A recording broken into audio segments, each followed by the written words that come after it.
Why do you think that there is a little bit more interest in League of Ireland clubs now? Is it because, I suppose, a bit like the Dundalk project, they see that there's a gateway to Europe and a possibility of maybe developing players, getting them in shop windows? Maybe there's some sort of financial gain that could possibly be there, and no one kind of has tapped properly into it, although you can see now the likes of Shamrock Rovers doing that. No, I think you're right on both accounts. I think there's a way of getting into Europe where the Europa Conference is giving you guarantees that you qualify for the Champions League, you drop down, and then you make a rake load during the summer. But I said on another thing I was talking on about the lad at Pats, the centre back, I forget what's the Abankwah. James Abankwah. I said at the time that Pats have probably made more off him than they did when they won the league. So then you're like, well, what's your priority? You know, what your priority is. Of course, you want to win, and all the fans want to win. And listen, as a player, no one wants to win as much as me. Every player is the same. You want to win. You want to be part of the winning team. You want the fans want to enjoy it. But if you're selling a player a year for 250 grand or 300 grand or 400 grand, if you're selling them players, you're making more money than you would if you were successful every season. So then you're right in both counts is that. But if you're putting younger players in and they're really high level and they're going to get moves, they're going to bring you to success at some stage. And then all of a sudden you might sell them. But during that time you might qualify for Europe. So all of it is building towards more financial gain for your club. And I think when Galway look, and we played against Galway in the 14s last year in the cup final in the National League, and they beat us 2-0. They got some wonderful players coming through their academy. And if they build up their academy and build up their ground and build up their fan base, they're the only team over there in Galway. You have the pickings of everybody. So someone's going to come through that will go and make the club money, and then they can reinvest it. So again, you look and go, other clubs and go, Gavin Bazunu goes for X amount of money. We now have a new indoor hall, fully astroed, and a gym built. So you can do the next. Now Galway are looking to do that. Bows have a agreement with DCU where they're building up their facility, and it's great. And that's why I'd love the James Abankwah money for Pats to be able to go, do you know what, we'll build an astro and a training ground in Inchicore for their players. Yeah. So that we can produce more. So everybody's trying to produce their own, but the money that they're getting from it then can get reinvested into the club. Now, it doesn't have to be all of it, but majority of it goes, right, let's build the next player up. And you're going to get good groups, you're going to get bad groups. That's the way it goes. But as long as they're able to get a chance to play, they will go, And that's where the clubs failed in years before, that the money went straight back into paying players and whoever else. There was no infrastructure being built. Listen, hand up, Roy. I was a benefit of that. I played them on the worst grounds in Ireland for Drogheda. We were successful every year. Oh yeah, but as a player, you're going to take the money because that's your job. We were promised the stadium. That's the reason we went. We were promised the stadium. So when Drogheda came to sign me, we were after winning 2 FAI Cups and a League Cup with Longford. We were in Europe. The Setanta just came. Drogheda came in to sign me, offered me full-time football and says, we're building a new stadium. And I was like, right, this is for me. Stadium never came. I'm embarrassed that it didn't come. But then my question is, and I see this with Stephen as well, Stephen Kenny, they were all at Dundalk on an unparalleled success at Dundalk, like 5 league titles in 6 years, FA Cups, European runs, qualification. The ground is still one of the worst in Ireland. Yeah. We still don't have a facility that can look after kids. So where did that finances go? And all the while, and this isn't me with me Rovers hat on, because I probably wasn't at Rovers at the time, they're pointing at Rovers going, what are you doing? And they're building their academy. So they couldn't invest in the team. But now and that's the bit that I think people forget. And even, that's not me being controversial about Stephen, because I heard Stephen Kenny saying, oh, we need to build up facilities. He had a chance to build facilities as well. Yeah. You know what I mean? And he was in charge. And he wasn't willing to go, well, I'll take a hit for a year. You know? It's easier said than done, isn't it? I suppose. Exactly. I probably one of the things that Rovers had was, I suppose, they were homeless for a long time, and they needed to look at a different way, where they needed to establish themselves a home, they needed to establish themselves a base, they needed to establish themselves a fan base, which Tala has like, they had a fan base, but it was lost. And they needed to find somewhere to find a home. So maybe they were pushed into that, and that was a brilliant thing. And off the back of what you're saying, then the investment from, you know, different people started to come into the club, and it's going well so far. But again, with Shamrock Rovers, if Shamrock Rovers aren't making money, all of a sudden you'll find Shamrock Rovers in a little bit of trouble, because you do have to make sure that it's a football club, but you know, football clubs, they still have to be making money. It can't be losing money. So it's a business.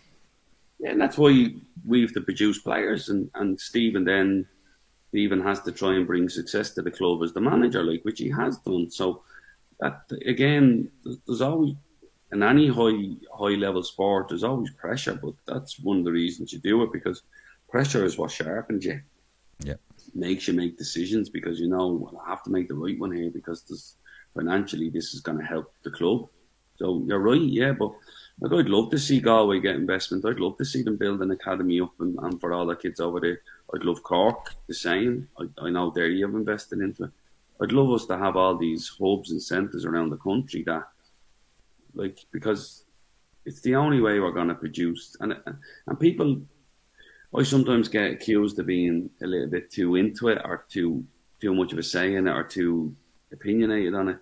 But how do you think we're going to get to a Euros? How do you think we're going to qualify for World Cup? Like, do you think, where do you think it starts? Like, you know what I mean? Where, that's the bit I'm going. We have to go through this process to start this. Yeah. And if do you feel the signs are there, though? Because if you look at the interest that's coming from outside of England, if you want to put it that way, mainland Europe, maybe Brexit has helped us hugely here.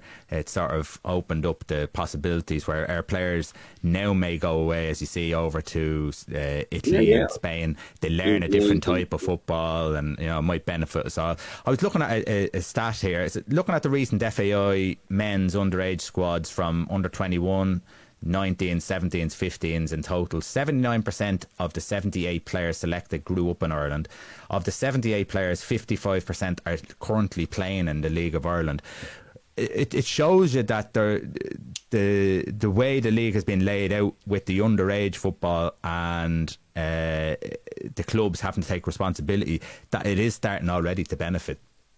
Yeah, and again, but like, so how do we can't go, right, that's we've got to that point where they're staying here.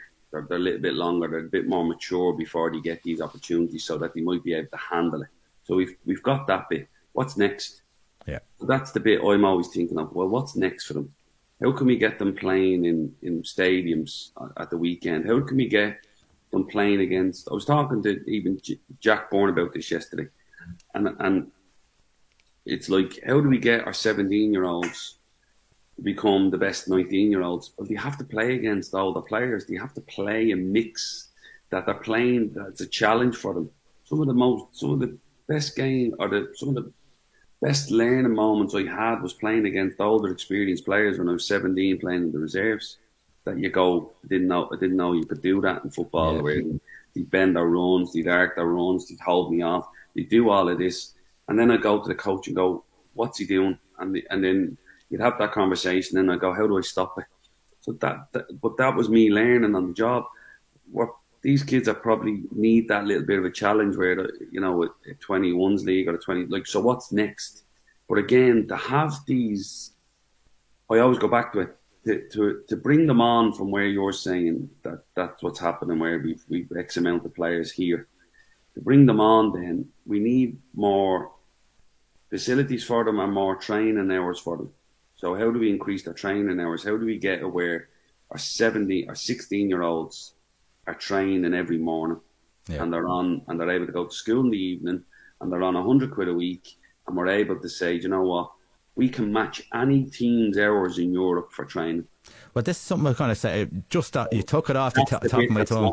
That's the bit that's the next level. Right? We seen over in England where we would have lads being sent across the water. They'd be going over in trials, and then when they tried to train and compete with the players over there, those players over there are 20 hours a week they're getting in training in, where our lads are struggling to make 10.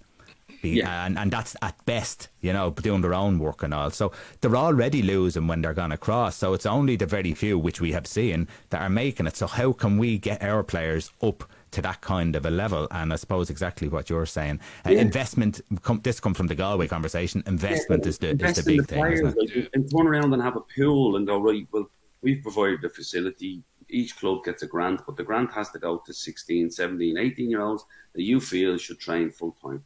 Yeah. There you go. But now, where do you put them? So, and this is where we looked at this before, a third tier in the League of Ireland that opens up to other counties around the country. Like obviously you see the likes of Kerry and stuff like that. There's good footballers in these places. They need something to be able to look up at and be a focal point there. Yeah, look how big Kildare's got because of obviously the overspill. 100%. Like, the more people we get playing, but we also have to. Like, I love the fact that we want to encourage everybody to play, and I think that's massive. In that there's a big encouragement, big uplift. We're all more interested in the game, but eventually it comes to the point when the elite, when the top players want to be top players, they have to play against each other, and there has to be that, not ruthlessness, but you go, right, what do you want from this? And we're trying. It's like we've rolled it back a little bit to go. Let's have a one size fits all approach here, and sometimes that's not the way it is. And I don't mean that, like, because I want to have people playing football. I want that, but like when they roll back the start of the 14s league, even there's rules they brought in now as well that just makes it difficult to. You're constantly looking at your clock, watching the games. There's all this type of stuff, and it's like, right, well, are you looking for a football for all approach? Which, again, if you sign up to be, if you're with a community team and you're this and that and everybody plays great, and then you're with, I don't even use the word elite, but you're with a National League team and we're driving them to be performance-based. So I'm not looking, see this winner mentality, that's not for me. Performance mentality. How do I get them to perform at their maximum all the time? Consistently, Consistently. But the other team has to come and do that. And we're playing some games where they're really competitive and other games that like it's not. And you're like, right, how do we get it where they're constantly competitive in a good way? Not in a just, right, we're going to fight you out today and second ball stuff, but how are we playing against each other properly and we need to get to the point where our 16-year-olds are able to train every day and be full-time and then go into games knowing, well, I'm here to perform. And there's nothing wrong with having that little bit of pressure at 16 to go, I need to perform because I'm training every day, so I should perform, you know? Yeah. And, of course, to get confidence off the back of that so then they can perform. Exactly. And again, I'm not trying to be too I don't want to sound cutthroat here. I'm just saying that eventually it's a weird thing with footballers because when you're trying to get to the top, it's a climb, and some people aren't able for that climb, and some people might want to go a different direction with it, and we have to be able to accommodate all of that. But at the end of the day, it's still that climb, and whoever wants to get there, hook up by crook, they're going to try and get there, and it's their job to help them all. Yeah. That's my look at it, like, you know.